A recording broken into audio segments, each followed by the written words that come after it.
په لسم د ذوالحجه یعنی د لوی اختر په سهار د عیدګاه لمانځه بعده حضرت ابراهیم علیه السلام د الله جل جلاله له طرفه حکم شوی و چې ته به خپل زوی حضرت اسماعیل علیه السلام ذبح کوي یعنی حلالوي به. شیطان اللعین بی بی حجره رضی اللہ عنها ته په ظاهري زنانې په شکل کې ورته راغی، ورته وویل حضرت ابراهیم علیه السلام خپل زوی حضرت اسماعیل علیه السلام د ذبح کولو یعنی د حلالولو دپاره بیایي. خو دې عقلمندې بی بی حجرې رضی الله عنها ورته وویل هېڅکله داسې نشي کېدی چې یو پلار خپل زوی ذبح کړي یعنی حلال یې کړي.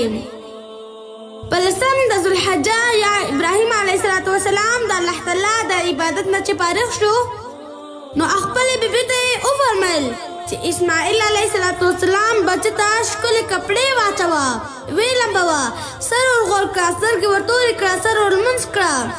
یو لوی ذات طرف ته یې د مېلمه په حیفت بیایم. مېرمنې د حضرت اسماعیل علیه السلام ښه تیار کړو او خوشبو یې ورته ولګوله او په تندې یې ښکل کړو او حضرت ابراهیم علیه السلام سره د الله جل جلاله په حضور کې وسپارلو. حضرت ابراهیم علیه السلام د مخکې نه یوه چاړه او رسۍ په خر کې پټه نیولې وه یعنی په بغل کې پټه نیولې وه او د خپل نور عین لاس یې نیولی و، د خپل ښایسته زوی لاس یې نیولی و او روان و. دلته دوی روان وو، هلته د اسمان فرشتې د عظیم امتحان کتلو دپاره روانې وې. دلته شیطان اللعین د خپل ځای نه پاڅېدی دپاره چې حضرت ابراهیم علیه السلام په دې امتحان کې کامیابه نه شي. هغه د یوې ضعیفې زنانې په شکل بې بې حجرې ته د دوکه کولو لپاره راغی او ویې ویل چې وګوره ابراهیم علیه السلام خو نن خپل زوی ذبح کولو ته روان کړی دی. حضرت حجرې بیبي وویل چې دا څنګه کېدی شي چې پلار زوی ذبح کړي. شیطان وویل چې هغه ته د الله جل جلاله له طرفه دا حکم دی. حضرت حجرې جواب ورکوي. د حضرت حجرې رضی الله عنها بیبي دا جواب دی چې شیطان اللعین واورېدی نو د ماشوم په شکل باندې حضرت اسماعیل علیه السلام ته لاړ او ویې ویل چې ای اسماعیل ته معلومه ده چې چېرته روان یې؟ حضرت اسماعیل علیه السلام وفرمیل هو چېرته مېلمه کېږم؟ ابلیس ورته وویل نه پلار دې ذبح کولو له بوځي. حضرت اسماعیل علیه السلام ورته وویل چې دا هم کېدی شي چې پلار بچی ذبح کړي. شیطان ورته وویل چې هغه ته د الله حکم دا دی. حضرت اسماعیل علیه السلام په جواب کې وویل د دې ځای نه چې هم شیطان مایوسه شو نو د یو بوډا په شکل باندې حضرت ابراهیم علیه السلام ته لاړ او ورته یې وویل ای ابراهیمه چېرته روان یې؟ حضرت ابراهیم علیه السلام ورته وفرمیل چې د الله له طرفه یو حکم دی هغه پوره کولو ته ځم. شیطان وویل افسوس ای خلیله ستا په شان عقلمند بنده اسغاث احلام محض په یو خوب باندې دومره لوی کار کوي. حضرت ابراهیم علیه السلام نور باطن سره وپېژنده چې دا خو هغه لعین دی چا چې په حضرت آدم علیه السلام باندې نافرماني وکړه. ورته ویې ویل لرې شه. دې نه پس مایوسه شو نو حضرت ابراهیم علیه السلام یې په زبردستي باندې منع کړ. 3 ځله مخې ته ورغی او د 3 ځله په ډبرو وویشتی. شیطان ډېر لوی زور ولګوو خو ناکامه شو.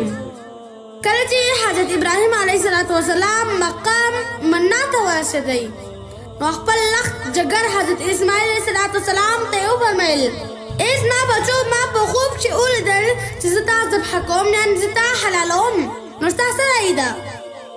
حضرت اسماعیل علیه السلام د 7 کلونو ماشوم فرمایي ای زما بابا جانه چې څنګه دې په خوب کې لیدلی دي همدغسې وکړه. انشاءالله ته به ما صابره وګورې مطلب ته ما صبر کوونکې ووینې. خلیل الله پر رسۍ باندې د خپل نور عین پښې لاسونه وتړل او په ځمکه یې سملو مطلب په ځمکه یې وغورځولو او چاړه یې ورته په غاړه کېښوده او بسم الله الله اکبر یې وویل او په تیزۍ سره یې چاړه راوښکله او په خپل بچو باندې په غاړه باندې کېښوله. لیکن د دې چاړې اثر نه کېدی. هر څومره چې به چاړه پر تیزه کا خو لیکن هغه به اثر نه کوي. او حضرت حضرت ابراهیم علیه السلام د چاړې څوکه د خپل فرزند په غاړه زور سره کښېښوله او د ټول وجود زور یې په ولګوئ، خو لیکن د ده غاړې یو ورځ هم نه سو پرې. دا حالات چې یې ولیدی نو اسمان کې فرشتو اوازونه شروع کړل او د الله د رحمت ټولې دروازې خلاصې شوې. نو د رحمت خداوندي دربار شروع دی. حضرت خلیل الله علیه السلام چاړه تیزوي او د خپلو مټو په زور باندې د خپل نازبین زوی غاړه پرې کول غواړي. جناب خلیل الله په ډېره غوسه باندې چاړې ته کتل چې د دوی د شا نه الله اکبر اواز راغی. حضرت خلیل الله چې وکتل نو حضرت جبرائیل امین لاس کې د جنت کټ نیولی دی. نو حضرت جبرائیل امین لاس کې د جنت کټ نیولی دی او ولاړ دی او دوه ځلې الله اکبر وویل. حضرت ابراهیم علیه السلام هم د خوشحالۍ نه الله اکبر وویل. الله تعالی وویل ولله الحمد. دا مجموعه یو تکبیر جوړ شو او د قبولیت د وخت نه یو یادګار جوړ شو.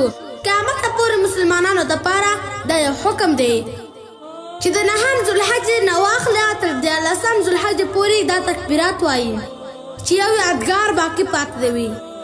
حضرت ابراهیم علیه السلام چې په کومه رسۍ باندې خپل نیازبین زوی تړلی و، حضرت جبرائیل امین هغه خلاصه کړه او دوی ته یې وفرمیل چې دې وخت کې د الله تعالی نه کومه دعا غواړئ ویې غواړئ. دا د اجابت وخت دی. دوی د تمامو حدینو او مسلمانو دپاره دعا وغوښتله د قربانۍ د کټ په شکل کې قبوله شوه چې دا یې قربان کړ او د راتلونکو نسلونو لپاره یو سنت وګرځېدی او تر قیامته به دا سنت جاري وي. او د الله رب العزت وفرمیل سلامتی دې وي په حضرت ابراهیم علیه السلام باندې. موږ داسې بدله ورکوو نیکي کوونکي خلکو ته او هغه زموږ په بندګانو کې ډېر زیات ایماندار دی او هغه به په خپلو نعمتونو باندې سرفرازه کوو او د هغه په نسل باندې به هم زموږ لطف